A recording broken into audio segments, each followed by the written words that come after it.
വഖഫ് നിയമം ഇവിടെ പാസ്സാക്കാൻ പോവാ. വഖഫ് നമ്മുടെ ഏറ്റവും കൂടുതൽ ഇന്ത്യ രാജ്യത്ത് സ്വത്തുള്ളത് 3 കൂട്ടർക്കാണ്. ഒന്ന് റെയിൽവേക്ക്, ഭൂസ്വത്ത്, റെയിൽവേക്ക് ഏറ്റവും കൂടുതൽ സ്വത്ത്.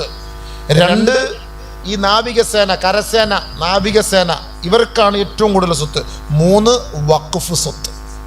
1.5 ലക്ഷം കോടിയോളം രൂപ ഈ വഖഫിന്റെ പേരിൽ കിടപ്പുണ്ട്. 1.5 ലക്ഷം കോടി, 1.5 ലക്ഷം രൂപ അല്ല, 1.5 ലക്ഷം കോടി രൂപ ഈ വഖഫ് സ്വത്താണ് കിടപ്പുണ്ട്. നമ്മുടെ പള്ളിക്ക് കിട്ടേണ്ടത് അത്. നമ്മുടെ പള്ളിക്ക് മദ്രസ പണിയാനും ഓഡിറ്റോറിയം പണിയാനും വഖഫ് സ്വത്തിൽ നിന്ന് നമുക്ക് പണം കിട്ടണം. ഓരോ ജമാഅത്തിലെ പ്രസിഡന്റുമാരും അതിൻ്റെ അവകാശികളെ പോയി നേരിട്ട് കണ്ടാൽ ഉസ്താദന്മാർക്ക് പെൻഷൻ അടക്കമുള്ളത് നമുക്ക് അവിടെ നിന്ന് കിട്ടും. പിന്നെ എന്തിനാ ഈ പൈസ മുഴുവനും ഇനി അവരുടെ ആ ഒരു സ്വത്തിലേക്ക് ആവാഹിച്ച് മാറ്റിയെടുക്കാൻ പോവാണ്. അതിനെതിരെയാണ് ഇവിടെ യുദ്ധം നടന്നുകൊണ്ടിരിക്കുന്നത്. 27-28 കോടി മുസ്ലിമുകളുള്ള ഇന്ത്യ രാജ്യത്ത് എത്ര പേര് വോട്ട് ചെയ്തു, എത്ര പേര് ഒപ്പിട്ടു, എത്ര പേര് സ്കാൻ ചെയ്തു? അപ്പോൾ നമ്മളൊന്ന് ആലോചിച്ച് നോക്കി. നമ്മൾക്ക് ഇതൊന്നും അല്ല നമ്മുടെ ലക്ഷ്യം. NRC പാസ്സാക്കാൻ പോയപ്പോൾ മുസ്ലിം സമുദായം എല്ലാവരും ഇറങ്ങി, മൊത്തം ഇറങ്ങി, ഒറ്റക്കെട്ട്. അവിടെ A ഗ്രൂപ്പില്ല, B ഗ്രൂപ്പില്ല, C ഇല്ല, P ഇല്ല, ഒന്നുമില്ല. എന്തെന്നറിയോ? വീടെല്ലാവരെയും പോവും, അവൻ്റെ സൂപ്പർ മാർക്കറ്റ് പോവും, അവൻ്റെ ഷോപ്പിംഗ് കോംപ്ലക്സ് പോവും, അവൻ്റെ കട പോവും. ആർക്കൊരു പ്രശ്നമാണ്. അവൻ്റെ വീടും സ്വത്തും എല്ലാം പോകുന്ന വേടി വന്നപ്പോൾ എല്ലാവരും ഒറ്റക്കെട്ടായി. പക്ഷെ ഈ നിയമം വന്നപ്പോഴോ തലാഖിന്റെ പ്രശ്നം വന്നു. പ്രശ്നമില്ല, വല്ലി തലാഖ് വല്ലിയാലും ചൊല്ലിയില്ലെന്ത്, കല്ലിയല്ലേ, പോ, എൻ്റെ പണി നോക്കി പോ. വഖഫ് കിട്ടിയാലെന്ത്, കിട്ടിയില്ലെന്ത്, നിന്റെ പണി നോക്കി പോ. മറ്റേത് നിങ്ങളെ ഇവിടെ നാട് കടത്താൻ പോവാന്ന് പറഞ്ഞപ്പോൾ എല്ലാവരും ഒറ്റക്കെട്ടായി. അത് പറ്റൂല, എൻ്റെ കുടുംബം, എൻ്റെ സ്വത്ത്, എൻ്റെ മുതലല്ല ഇവിടെ കിടക്കേണ്ട, നാട് കടത്താൻ പറ്റൂല. എന്തായിരുന്നു? അതുപോലെ ഒരു സമരം നമ്മൾ കേരളത്തിൽ നടത്തിയിട്ടുണ്ടോ? അറഫയിൽ നിന്ന് ആളുകൾ ഒഴുകുന്നത് പോലെയായിരുന്നു എറണാകുളത്തൊക്കെ ഇതിൻ്റെ സമരത്തിൽ ആളുകളുടെ ഒഴുക്ക്. ഇപ്പം എന്നാൽ വഖഫ് സ്വത്തിന് വേണ്ടി ആരിറങ്ങി? ഈ വഖഫ് സംരക്ഷണ റാലിക്ക് വേണ്ടി ആരിറങ്ങി? നമുക്കിതിൻ്റെ ഗൗരവം അറിയാത്തത് കൊണ്ടാണ് ഈ 1.5 ലക്ഷം കോടി നമുക്ക് തിന്നേണ്ടത്, നമ്മുടെ ഹക്കുകാരും അഹലുകാരും കഴിക്കേണ്ടത്, നമ്മൾ സൂഹിക്കേണ്ടതുമാണ് നമ്മളിൽ നിന്ന് കൈവിടാൻ പോകുന്നത്, വിട്ടുപോകാൻ പോകുന്നത്.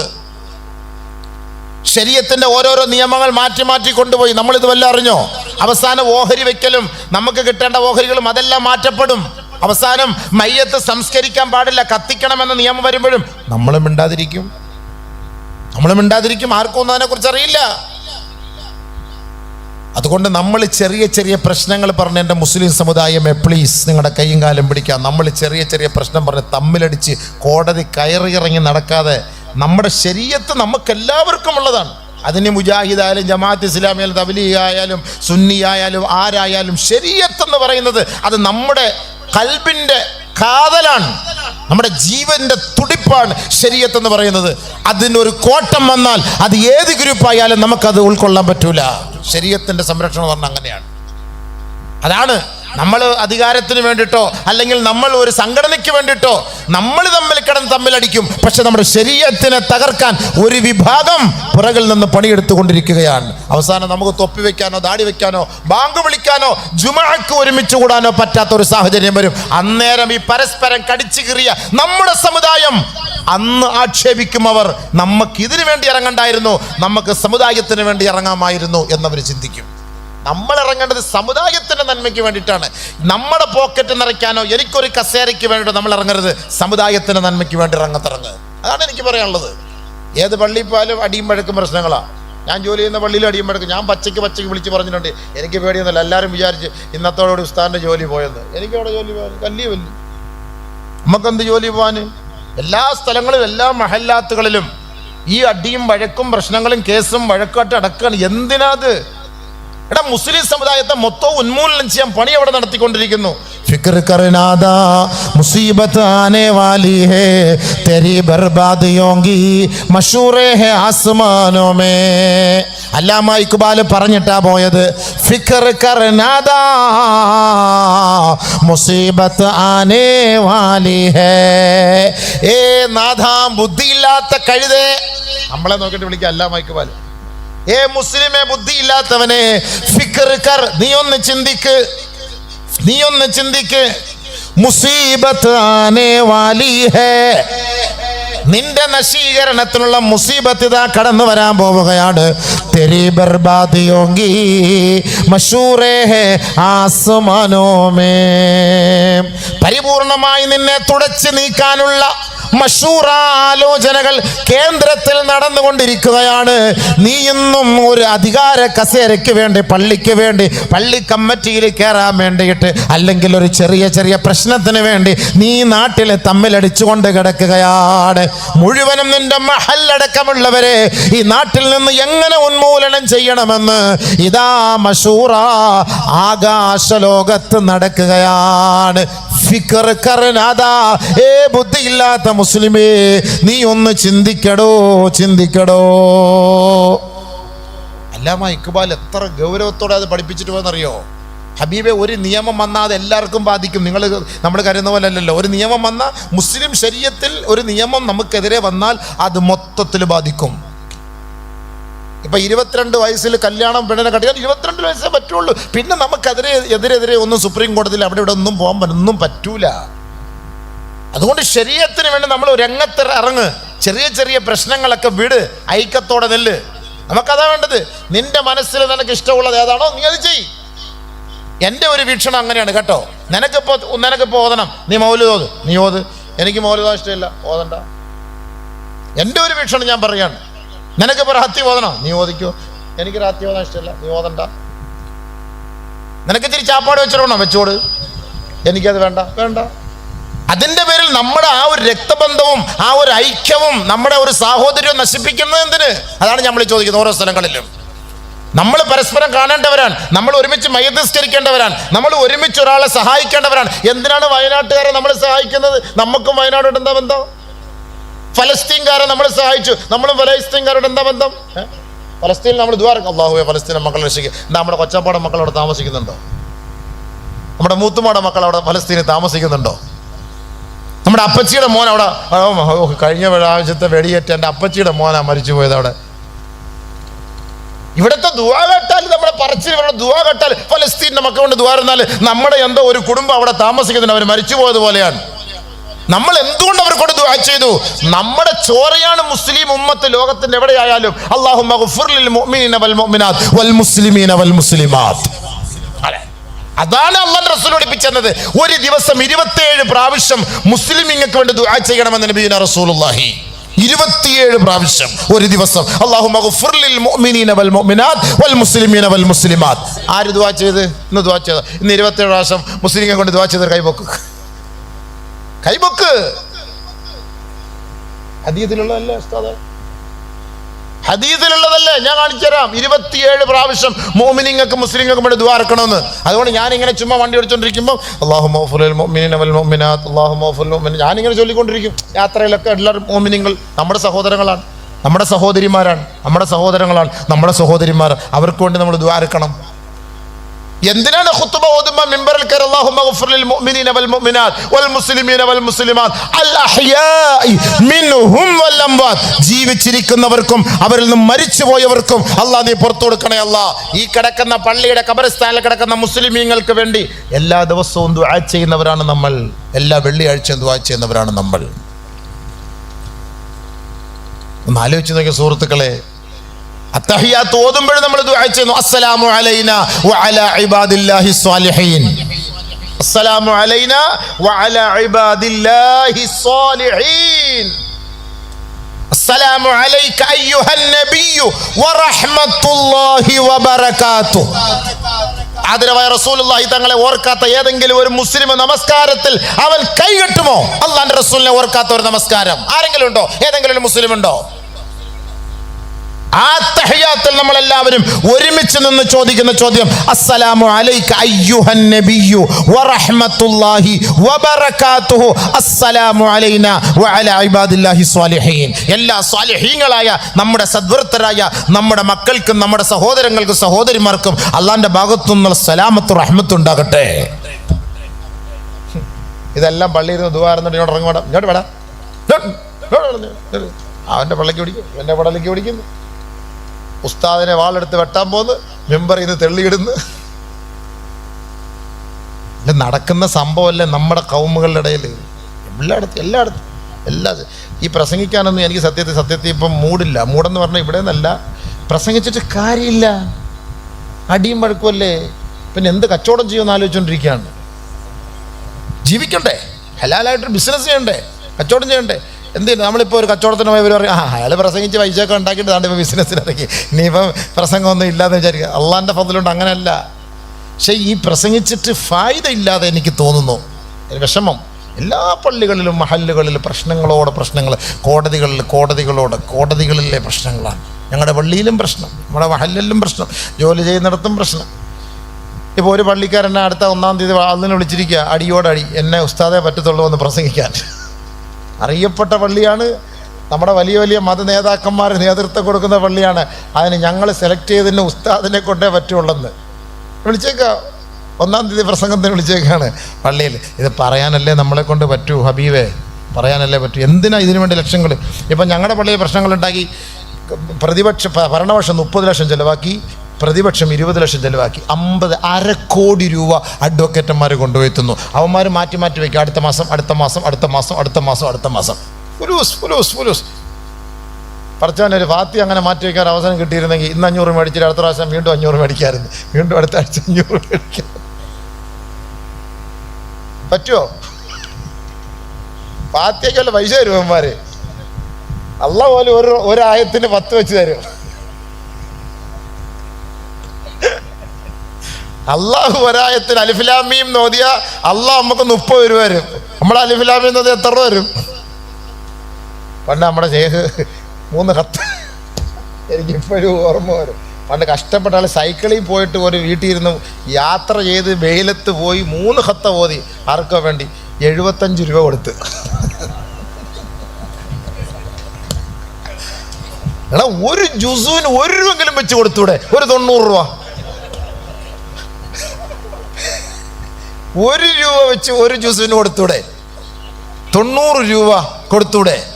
ഞാനത് പല സ്ഥലത്ത് പറഞ്ഞിട്ടുണ്ട്. അദ്ദേഹത്തിന് കേരട്ട് കിട്ടും. ഇപ്പോഴല്ല, 10-20 വർഷം മുമ്പാ. ഞാൻ ഇവിടുത്തെ കരുനാപ്പള്ളി പള്ളിയിൽ ഇരിക്കുന്ന സമയത്ത് അദ്ദേഹത്തിൻ്റെ അടുത്ത് വിഷമത്തോടെ എന്ന് പറഞ്ഞു, ഓ ഉസ്താദെ എന്തോ മാറി, ഞാൻ എന്ത് സൈക്കിളിൽ ചവിട്ടി, ഞാൻ പോയിട്ട്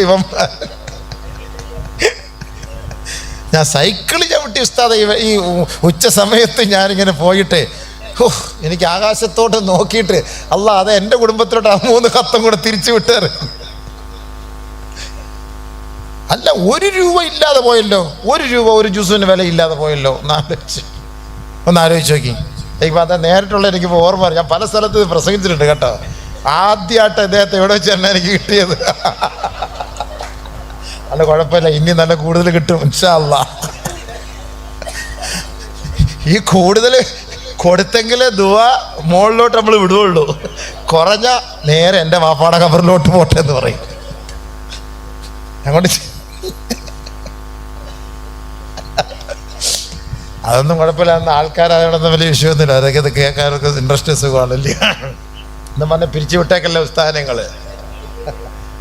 ഞങ്ങൾ സുഹൃത്തുക്കൾ അന്നിങ്ങനെ പറഞ്ഞാണ്, എവിടെ പോയപ്പോൾ കൂട്ടത്തിൽ ഓരോരോ അന്നത്തെ 20 വർഷം മുമ്പല്ലേ, അൽഹംദുലില്ലാ ഷാജി ഇല്ലയോ, അദ്ദേഹത്തെ അടുത്ത് വേറൊരാൾ പറഞ്ഞാണ്. ഖൈർ, എന്തു ആകട്ടെ, അൽഹംദുലില്ലാ.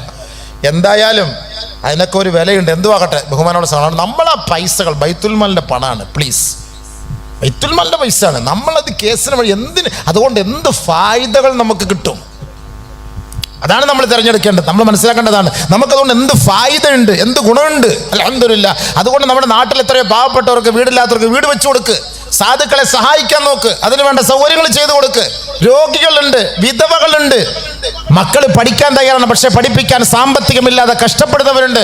ആ പണം നിങ്ങൾ അവർക്ക് വേണ്ടി ചെലവാക്ക്. നബി സല്ലല്ലാഹു അലൈഹി വസല്ലമ തങ്ങൾ ഏറ്റവും വലിയ ഉത്തരവാദിത്തമാണ് ആ വിഷയത്തിൽ അള്ളാഹുവിന്റെ റസൂൽ നടത്തിയിരുന്നത്. അള്ളാഹുവിന്റെ റസൂൽ സല്ലല്ലാഹു അലൈഹി വസല്ലമ തങ്ങൾ വിധവകളോടൊപ്പം നടന്നിരുന്നു, അവരെ സംരക്ഷിക്കാൻ, അനാഥ മക്കളെ സഹായിക്കാൻ പണിയെടുത്തിരുന്നു. പാവപ്പെട്ടവരോടൊപ്പം അള്ളാഹുവിന്റെ റസൂൽ ഭക്ഷണം കഴിച്ചിരുന്നു. അവർക്ക് വേണ്ടിയാണ് ജീവിച്ചത് നബി സല്ലല്ലാഹു അലൈഹി വസല്ലമ തങ്ങൾ. യത്തീമായിട്ട് ജനിച്ചെങ്കിൽ ലോകത്ത് യത്തീമിന്റെ മഹത്വം എന്തെന്ന് അള്ളാഹുവിന്റെ റസൂൽ സല്ലല്ലാഹു അലൈഹി വസല്ലമ തങ്ങൾ പഠിപ്പിച്ചു കൊടുക്കുകയും ചെയ്തു. റമളാനിൽ കൈയഴിച്ച് അല്ലാഹുവിന്റെ റസൂല് സാധുക്കൾക്ക് വേണ്ടി സഹായം ചെയ്യുമായിരുന്നു. അങ്ങനെ ഒരു സഹായം നമുക്ക് ചെയ്തുകൂടെ? വീടില്ലാത്ത എത്രയോ പേരുണ്ട്, കാദൽ കുഫ്റു കാദൽ ഫഖ്റു യകൂനു കുഫ്റ. നബി തങ്ങൾ ഒരു ഹദീസിൽ പറഞ്ഞൊരു വാക്കാണ്, ദാരിദ്ര്യത്തിന്റെ പേരിൽ പട്ടിണിയുടെ പേരിൽ നമ്മുടെ മക്കൾ ശിർക്കിലേക്ക് പോകും, നമ്മുടെ മക്കൾ കുഫ്റിലേക്ക് പോകും, ഉറപ്പാണ്. എനിക്കറിയാം, എന്നോട് എത്ര സഹോദരിമാർ പറഞ്ഞു, ഉസ്താദേ ക്രിസ്ത്യാനി ആലയത്തിൽ നിന്ന് ഒരുപാട് പേര് ഞങ്ങളെ സഹായിക്കാമെന്ന് പറഞ്ഞു. നമ്മുടെ മഹല്ലിൽപ്പെട്ട നമ്മുടെ സമുദായത്തിൽപ്പെട്ട ഒരാൾ പോലും ഞങ്ങൾ ഇവിടെ പട്ടിണി കിടന്നിട്ട് സഹായിക്കാമെന്ന് പറഞ്ഞില്ല. പഠിച്ചവനെ, അള്ളാഹ് അവരോട് ചോദിക്കൂല, ഉസ്താദേ ക്രിസ്ത്യാനികളായി ഞങ്ങൾ മാറാൻ പോവുകയാണ്, നിങ്ങളെ പോലുള്ള ഉസ്താദന്മാർ നാളെ അള്ളാഹുവിന്റെ മുന്നിൽ സമാധാനം പറയണം. എൻ്റെ കൽബ് പൊട്ടിപ്പോയി. എന്നോട് വിളിച്ചു പറഞ്ഞ വാക്കാണ്, ഇടുക്കി ജില്ലയില് എൻ്റെ കൽബ് പൊട്ടിപ്പോയി. നമ്മളെ കൊണ്ട് ഇങ്ങനെ പ്രസംഗിക്കാനേ പറ്റുള്ളൂ, ഞാൻ എന്ത് ചെയ്യാൻ പറ്റും? നമ്മൾ പോയി ഇതിനൊരു സഹായം എടുത്താൽ പറയും, ഇനിയിപ്പോൾ അയാളും ചാരിറ്റി തുടങ്ങിയെന്ന് പറയും, അടിച്ചു മാറ്റം അയാളും ചാരിറ്റി തുടങ്ങിയെന്ന് പറയും. നമ്മുടെ സമുദായം ഗതിയില്ലാത്തത് കൊണ്ട്, തിന്നാൻ വഴിയില്ലാത്തത് കൊണ്ട്, വീടില്ലാത്തത് കൊണ്ട് ക്രിസ്ത്യാനികൾ വീട് വെച്ച് കൊടുക്കാമെന്ന് പറഞ്ഞു, ഭക്ഷണം കൊടുക്കാന്ന് പറഞ്ഞു, മക്കൾക്ക് ജോലി കൊടുക്കാന്ന് പറഞ്ഞു. എന്താ ഒരേ ഒരു ഡിമാൻഡ്? ഈശോ മീശയ്ക്ക് സ്തുതിയായിരിക്കണം, ഇങ്ങോട്ട് പറയണം. ഇത്രയേ ഉള്ളൂ. നബി തങ്ങൾ പറഞ്ഞ ഹദീസ് അപ്പോഴാ ഓർമ്മ വരുന്നത്, കാദൽ ഫഖ്റു യകൂനു കുഫ്റ. ഒരാൾക്ക് ദാരിദ്ര്യം വന്നാൽ അവൻ കുഫ്റിനെ ഇഷ്ടപ്പെടുന്നു പറഞ്ഞാൽ അവിടെ പൈസ കിട്ടുമോ? ശരി, ഞാൻ അങ്ങോട്ട് വരാം, ഞാൻ അതിനും തയ്യാറാണ്. നമ്മുടെ സമുദായം ഷിർക്കിലേക്കും കുഫ്റിലേക്കും പോകുന്നതിൽ നിന്ന് പിടിച്ചു നിർത്താൻ ഈ പണം നമുക്ക് ചെലവ് ചെയ്തുകൂടെ? എന്തിനാണ് നമ്മൾ ഈ വക്കീലന്മാർക്കും ഈ അഡ്വക്കേറ്റന്മാർക്കും ഈ കോടതിയിലൊക്കെ നമ്മൾ എന്തിനാണ് നമ്മുടെ ഈ ഹക്കായ പൈസ കൊണ്ടുപോയി കൊടുക്കുന്നത്? ഇതുകൊണ്ട് എന്ത് ഗുണമാണ് നമുക്ക്? ഈ പള്ളിയിൽ ഒരു 10 വർഷം 2 വർഷം 5 വർഷം ഈ പള്ളിയിൽ ഒരു കസേര കിട്ടിയത് കൊണ്ട് നമുക്കെന്ത് പുണ്യം കിട്ടാനാണ്? നാളെ അള്ളാന്റെ അടുക്കൽ ഏറ്റവും കൂടുതൽ കുത്തുകൊള്ളേണ്ടത് കമ്മിറ്റിക്കാരാണ്. ചിരിക്കണ്ട, ഏറ്റവും കൂടുതൽ അള്ളാഹുവിന്റെ കുത്തുകൊള്ളേണ്ട കമ്മിറ്റിക്കാരാണ്. അള്ളാഹുവിന് ഇഷ്ടപ്പെട്ട രീതിയിൽ ഒരു പള്ളിയുടെ ഉത്തരവാദിത്തം ഏറ്റെടുത്തവരെ നടത്തിയിട്ടുണ്ടെങ്കിൽ അള്ളാന്റെ അടുത്ത കസേരയിൽ ഇതേപോലെ അവർക്ക് അടുത്തിരിക്കാം. ഇനി ആ മഹല്ലത്തിൽ അവരാ ഉത്തരവാദിത്തം ഏറ്റെടുത്തിട്ട് വല്ല വീഴ്ചകളോ അപാകതകളോ അവരവിടെ നടത്തിയിട്ടുണ്ടെങ്കിൽ തീർച്ചയായിട്ടും ആ ബൈത്തുൽ മാലിൽ നിന്ന് 1 രൂപ ആ ബൈത്തുൽ മാലിന്റെ പൈസയിൽ നിന്ന് തിരിമറി നടത്തുകയോ അത് മറ്റു കച്ചവടത്തിലേക്കിട്ട് അത് അങ്ങോട്ടും ഇങ്ങോട്ട് റോൾ ചെയ്യുകയോ ഒക്കെ ചെയ്തിട്ടുണ്ടെങ്കിൽ അതിന്റെ പരിപൂർണ ഉത്തരവാദിത്തം ജഗദീശ്വരനായ തമ്പുരാൻ കണ്ടുകൊണ്ടിരിക്കുന്നവനാണ്. അവൻ നാളെ നിങ്ങളെ പിടിച്ച് കെട്ടിയിട്ടിട്ട് നിങ്ങളുടെ മലദ്വാരത്തിലൂടെ വലിയ കമ്പി കയറ്റുമെന്ന് നബിയുനാ റസൂലുള്ളാഹി. യുൻസബു ഇൻദസ്തിഹി, അവന്റെ മലദ്വാരത്തിൽ കൂടെ വലിയ കമുങ്ങിന്റെ കൂട്ടുള്ള കമ്പി കയറ്റിവിടും. ഒരു സുഖവും കാണൂല. ഇവിടെ എൻഡോസ്കോപ്പി ചെയ്യുമ്പോൾ തന്നെ കിടന്ന് വിളിച്ചു പോവുകയാണ്. കൊളോണോസ്കോപ്പി ചെയ്യുമ്പോൾ അവന്റെ വേദന അവനറിയാം. പിന്നെയാണ് വലിയ കമുങ്ങിന്റെ കൂട്ടുള്ള സാധനം കയറ്റുമ്പോൾ അവസ്ഥ. ഓർത്തോ രാത്രി വീട്ടിൽ പോയി കിടന്നിട്ട് മുന്നോട്ട് പോകണോ അതോ രാജി വെക്കണോന്ന്? അതാണ് അതിൻ്റെ അർത്ഥം. നമ്മൾ വിചാരിക്കും ഇവിടെ കയറിയ പള്ളിയിൽ കയറി കഴിഞ്ഞാൽ റാഹത്ത് അൽഹംദുലില്ലാ, നമ്മുടെ കോഴിയുള്ള പള്ളിയുടെ പ്രസിഡന്റ് എന്നൊക്കെ പറഞ്ഞാൽ ആരാ, സെക്രട്ടറി എന്നൊക്കെ പറഞ്ഞാൽ ആരാ ഇല്ലേ, ഭയങ്കര റാഹത്തായിരിക്കും, പേരും പ്രശസ്തിയൊക്കെ ഉണ്ടെന്ന് വിചാരിക്കും. അള്ളാഹു നല്ല രീതിയിൽ അള്ളാൻ്റെ പൊരുത്തത്തിൽ മുന്നോട്ട് തൗഫീഖ് തരട്ടെ. നമുക്കതാണ് നമ്മുടെ ആഗ്രഹം. എവിടെ ആയാലും ആരായാലും നമ്മുടെ കൗമാണ്, നമ്മുടെ സമുദായത്തിന് വേണ്ടി സേവനം ചെയ്യാനുള്ളവരാണ് ആളുകൾ തിരഞ്ഞെടുത്തവരാണെങ്കിൽ അവർക്ക് നമ്മൾ എല്ലാവരും സപ്പോർട്ട് ചെയ്യും. ജനങ്ങൾ ഓരോ വർഷം തോറും അങ്ങനെയാണല്ലോ, മാറി ഓരോരുത്തർ അടുത്തോറും ഈ പ്രാവശ്യം ഇരിക്കുന്നവർ അടുത്ത. കേരളത്തിൻ്റെ ചരിത്രം അങ്ങനെയാണല്ലോ. അപ്പം ആദ്യമായിട്ടാണ് നമ്മുടെ ഈ സർക്കാർ ഇങ്ങനെ വന്നത്. അതെന്തുകൊണ്ടാണ്? കോൺഗ്രസ്സുകാരെ അടി തീരാത്തത് കൊണ്ടാണ്. അന്ന് മുഖ്യമന്ത്രിയെ തിരഞ്ഞെടുത്തില്ല, ആരെയും തിരഞ്ഞെടുത്തില്ല, അടിയോടടി. അതുകൊണ്ട് ജനങ്ങളും വിചാരിച്ചു ഇവന്മാരെ കൊണ്ട് നടക്കത്തില്ല, ഇങ്ങോട്ട് തന്നെ കുത്തിയേക്കാന്ന്. അങ്ങനെയാണ്. അല്ല, കേരളത്തിൽ കോൺഗ്രസ് ആയാലും കമ്മ്യൂണിസ്റ്റ് ആയാലും 5 വർഷം അവർക്ക് 5 വർഷം ഇങ്ങനെ മാറ്റി കൊടുക്കുന്ന ഒരു സമീപനമാണ് കേരളത്തിൽ എല്ലാവർക്കും ഉള്ളത്. അങ്ങനെയാണ് അതിൻ്റെ സിസ്റ്റം. അല്ല കോൺഗ്രസ്സുകാരനായതുകൊണ്ടോ കമ്മ്യൂണിസ്റ്റുകാരനായതുകൊണ്ടോ ഒന്നല്ല. അതുകൊണ്ട് നമ്മളത് ചിന്തിക്കണം. ആരെങ്കിലും അല്ലാഹു തആല ഞങ്ങളെ ഏൽപ്പിച്ചു, ഞങ്ങളെ കൊണ്ട് പറ്റുന്ന ഖിദ്മത്ത് ചെയ്തു, ഇപ്പം ഞങ്ങൾ മാറി അടുത്ത ആളിനെ അല്ലാഹ് ഏൽപ്പിച്ചു, ഇനി അവർ ചെയ്യട്ടെ, നമ്മളെ കൊണ്ട് പറ്റുന്ന സഹായം നമുക്ക് ചെയ്യാം. അതല്ലേ ഒരു മാന്യത. എല്ലായിടത്തും അങ്ങനെയല്ലേ വേണ്ടത്. അതല്ലാതെ വെറുതെ പിന്നെ കേസും വഴക്കും ഒക്കെ പോയിട്ട് വഴക്കൊക്കെ ഉണ്ടാക്കി ഏത് കാലത്ത് ഹബീബ ഇത് ഒരു പരിഹാരം കാണാൻ പറ്റും? 1.5 വർഷം എന്തോ ആയി ഞങ്ങളുടെ പള്ളിയിൽ ഈ കേസ്. 1.5 വർഷം, 3 ലക്ഷം രൂപ, 1/2 കോടി രൂപയ്ക്ക് മുകളിൽ ചിലവായെന്ന്. ഇതൊക്കെ ആരും അള്ളാൻ്റെ അടുക്കൽ പോയി പറയും ഇതൊക്കെ പരിഹാരം? അള്ളാഹ് പേടിയില്ലേ? നമ്മുടെ ബൈത്തുൽ മാൽ നമ്മുടെ മക്കൾ തിന്നേണ്ട പൈസ അല്ലേ ഈ പോകുന്നത്? വക്കീലന്മാർക്ക് ഒരു കമ്മിറ്റിക്ക് ഒരു ഇതിന് ഹിയറിങ്ങിന് വിളിക്കുമ്പോൾ എത്ര ലക്ഷം രൂപ കൊടുക്കണം? ഒരു വക്കീലിന് 2 ലക്ഷം 3 ലക്ഷം രൂപ കൊടുക്കണ്ടേ? ഒന്ന് ചിന്തിച്ചു നോക്കി. നമ്മൾ ബൈത്തുൽ മാലിന്റെ പണമല്ലേ, അതിന് നമ്മൾ സപ്പോർട്ട് ചെയ്യരുത് ആരും. ഇതൊക്കെ പറയേണ്ട ഹക്ക് ബാധ്യത എനിക്കാണ്. നിങ്ങൾ ഇനി പ്രസംഗത്തിന് വിളിച്ചാലും വിളിച്ചില്ലേ എനിക്ക് പ്രശ്നമൊന്നുമില്ല. എൻ്റെ പള്ളിയിൽ തന്നെ ഞാൻ വിളിച്ചു പറയും, എനിക്ക് പിന്നെ വേറെ എന്താ പ്രശ്നം? നിങ്ങൾക്ക് ഇഷ്ടമുള്ളതുപോലെ നിങ്ങൾ ചെയ്യും. നബി സല്ലല്ലാഹു അലൈഹി വസല്ലം തങ്ങൾ പറഞ്ഞ ഹദീസ് ഓതിയിട്ടാണ് ഞാൻ പറഞ്ഞത്. ഒരിക്കൽ അബൂദർ റളിയല്ലാഹു തആല അന്നു നബിയുനാ റസൂലുള്ളാഹി തങ്ങളുടെ അരികിലേക്ക് വന്നിട്ട് പറഞ്ഞു, യാ റസൂലല്ലാഹ് അലാ തസ്തഅമിലുനി, എന്നെ പള്ളിയുടെ പ്രസിഡന്റ് ആക്കുവോ നബിയെ പ്ലീസ്. അബൂദർ റളിയല്ലാഹു തആല അന്നു പ്രസിഡന്റിന് വിഷമമൊന്നും ഇല്ലല്ലോ, ഇല്ലയോ? അല്ല കണ്ണുനീരൊക്കെ വരുന്നു. പടച്ചവനെ റബ്ബേ, അല്ല അള്ളാഹു നിങ്ങളെയൊക്കെ അനുഗ്രഹിക്കട്ടെ, നിങ്ങൾക്ക് നല്ല രീതി. അല്ല അള്ളാഹ് പടച്ചവനെ ആഖിറത്തിൽ പിടിച്ചതിന് ആ പേടി കൊണ്ട് കരയുന്നതായിരിക്കും. അത് ഈമാൻ്റെ ലക്ഷണമാണ്, ഇല്ലയോ? അത് ഈമാൻ. കാരണം അങ്ങനെയാണ്. പടച്ചവനെ ഞാൻ ഇതിൻ്റെ ഉത്തരവാദിത്തം 35 പേരുടെ ഉത്തരവാദിത്തം ഞാൻ ഏറ്റെടുത്തിട്ട് അവസാനം എന്നെ എല്ലാവരെയും കൂടെ ഒറ്റയ്ക്കാക്കിയിട്ട് മുങ്ങിക്കളയോ പടച്ചവനെ. അപ്പം ആ ഒരു വിഷമം കണ്ണുനീർ, അത് റാഹത്ത്. അള്ളാഹുട്ടുള്ളൊരു ബന്ധം അതാണ്. ഈമാനെ കുറിച്ച് പടച്ചവനെ എന്നെക്കുറിച്ചാണല്ലോ ഈ പറയുന്നത്, അത് നല്ലതാ, അത് ഈമാൻ്റെ അടയാളമാണ്. അബൂദർ റളിയല്ലാഹു തആല നബി സല്ലല്ലാഹു അലൈഹി വസല്ലം തങ്ങളെ പറഞ്ഞു, അലാ തസ്തഅമിലുനി, എന്നെ ഒന്ന് പള്ളിയുടെ പ്രസിഡന്റ് ആക്കുവോ റസൂലേ? ഫളറബനി അലാ മൻകിബി, മോനെ ഇങ്ങനെയാണ് പറഞ്ഞത്. അതിൻ്റെ അർത്ഥം അതാണ്. അബൂദർ റളിയല്ലാഹു തആല അൻഹു നബി സല്ലല്ലാഹു അലൈഹി വസല്ലം തങ്ങളോട് ചോദിച്ചപ്പോ അബൂദർ റളിയല്ലാഹു തആല പറയാ, ഫളറബനി അലാ മൻകിബി, എൻ്റെ തോളിൽ തട്ടിയിട്ട് നബി സല്ലല്ലാഹു അലൈഹി വസല്ലം തങ്ങൾ എന്നോട് പറഞ്ഞു, യാ അബൂദർ ഇന്നക ലഈഫുൻ വ ഇന്നഹ അമാനത്തുൻ, നീ ബലഹീനനാണ്, ഈ സ്ഥാപനം ഉണ്ടല്ലോ ഇത് അമാനത്താണ് അള്ളാന്റെ അടുക്കൽ, ഇതിന് സമാധാനം പറയണം.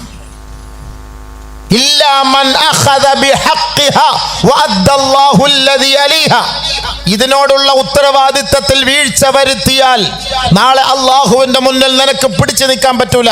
പക്ഷേ നിന്റെ ഒരു പ്രവൃത്തിയും നിന്റെ വീക്ഷണത്തിലും നിനക്ക് ഇതിന്റെ ഉത്തരവാദിത്തം ഏറ്റെടുക്കാൻ പറ്റൂല എന്നാണ് ഞാൻ മനസ്സിലാക്കുന്നത്. അതുകൊണ്ട് ഇതിൽ നിന്ന് നീ ഒഴിവാവലാണ് നിനക്ക് നല്ലത്. ബഹുമാനപ്പെട്ട അബൂദർ റളിയല്ലാഹു നബി സല്ലല്ലാഹു അലൈഹി വസല്ലം തങ്ങൾ പറഞ്ഞു, ഇന്നക ലഈഫുൻ വ ഇന്നഹ അമാനത്തുൻ, അത് അമാനത്താണ് ഈ പള്ളി. അതുകൊണ്ട് 2 റക്അത്ത് രാവിലെ സുബഹി നിസ്കരിച്ച് 2 റക്അത്ത് ദുആയി ചെയ്തിട്ട് വേണം പള്ളിയുടെ കമ്മിറ്റി ഓഫീസിൽ. അല്ലാഹ് ഈ എത്ര വർഷം? 5 വർഷമോ? ഇപ്പം നിങ്ങൾ കയറിയിട്ട് എത്ര വർഷമായി? പുതിയ കമ്മിറ്റിയാണോ? 4 മാസമേ ആയുള്ളൂ. ഓ ഇനിയും കിടപ്പുണ്ട്. അല്ലാഹുവേ ഞങ്ങളെ ഒരു ദോഷം പേര് നീ വരുത്തല്ലേ പടച്ചവനെ. സന്തോഷമായിട്ട് നിൻ്റെ പൊരുത്തത്തിൽ അല്ലാഹു ജമാഅത്ത് അംഗങ്ങളെ എല്ലാം കൂട്ടി ഇണക്കിക്കൊണ്ട് സന്തോഷമായ രീതിയിൽ മുന്നോട്ട് പോകാൻ തൗഫീഖ് തരണേ. അതാണ്, ആ ദുആണ് നമുക്ക് വേണ്ടത്. അങ്ങനെ തന്നെ ആക്കട്ടെ. അങ്ങനെ ജനങ്ങൾ ഇഷ്ടപ്പെട്ട അടുത്ത വർഷവും നിങ്ങൾക്ക് വീണ്ടും വരാം, ഇല്ലയോ ഉസ്താദേ? അതാണ് ജനങ്ങൾ നിങ്ങളെ തിരഞ്ഞെടുക്കണം. അതാണ് വേണ്ടത്. ഇപ്പം എന്താ ഇവിടെ പകുതിയാന്ന് തോന്നുന്നില്ലേ? 35 അങ്ങനെ കണ്ട് എത്ര 70 പേരാ ഇവിടെ, 70 കൗൺസിൽ അംഗങ്ങൾ. അയ്യോ, ഞങ്ങളുടെ പള്ളിയിൽ പോലും 40 ഉള്ളൂ. അള്ളാഹു സുബ്ഹാനഹു വ തആല നന്മ ചെയ്യാൻ, എല്ലാവർക്കും ഒരുമിച്ച് നന്മ ചെയ്യാൻ അള്ളാഹു ഭാഗ്യം തരട്ടെ. നമ്മുടെ ഈ ജമാഅത്തിനെ അള്ളാഹു ഉയർത്തുമാറാകട്ടെ.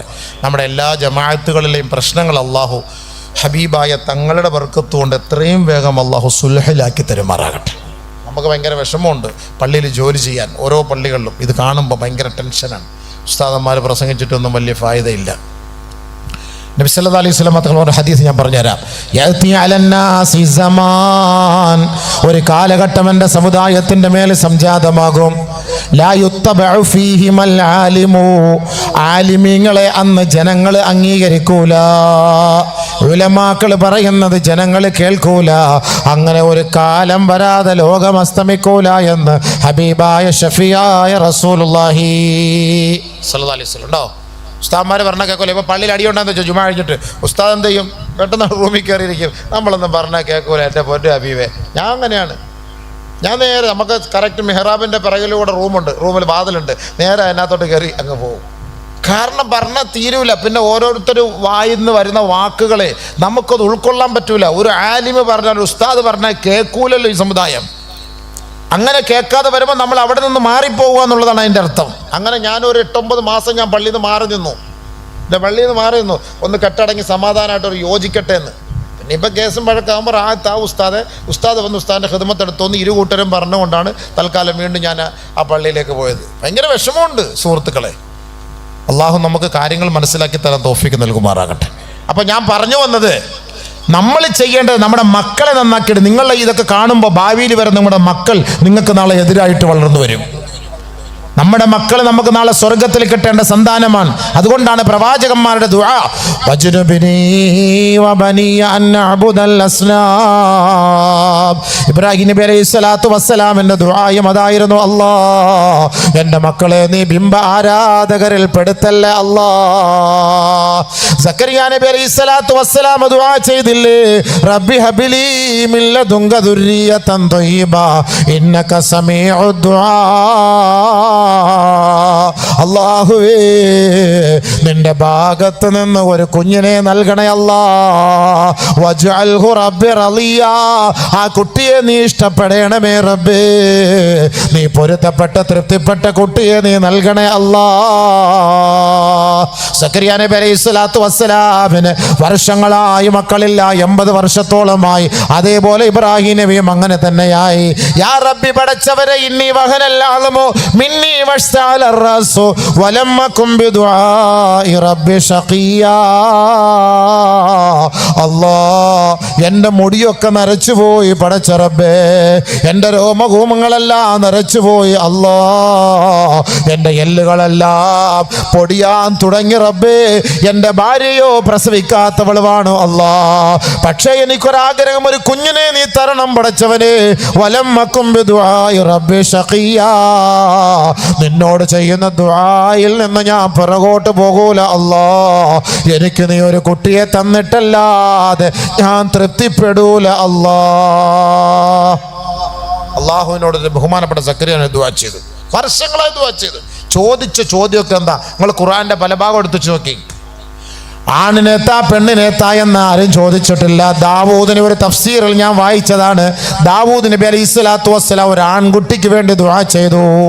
ഒരാൺകുട്ടിയെ താ അല്ലാഹ് എന്ന് പറഞ്ഞ് ദുആ ചെയ്തു, ഒരാൺകുട്ടിയെ. ദാവൂദ് നബി അലൈഹി സ്വലാത്തു വസ്സലാമിന്റെ ദുആ മാനിച്ച് അല്ലാഹു തആല ആൺകുട്ടിയെ കൊടുത്തു. ആ ആൺകുട്ടി വളർന്നു വന്നപ്പോ സ്വന്തം വാപ്പാക്ക് എതിരെ പ്രവർത്തിക്കാൻ തുടങ്ങി. വാപ്പാക്കെതിരെ പ്രവർത്തിക്കാൻ തുടങ്ങി. ആൺകുട്ടിയെ വേണ്ടി ചോദിച്ചു, ആൺകുട്ടിയെത്താ വാപ്പാക്കെതിരെ. അവസാനം എത്രത്തോളം എന്ന് വെച്ചാൽ ദാവൂദ് നബി അലൈഹി സ്വലാത്തു വസ്സലാം പറഞ്ഞു ജനങ്ങളോട്, ജനങ്ങളെ, എൻ്റെ മോനെ ഒന്ന് കൈകാര്യം ചെയ്തു തരാമെങ്കിൽ അവർക്ക് ഞാൻ പാരിതോഷികം നൽകാം.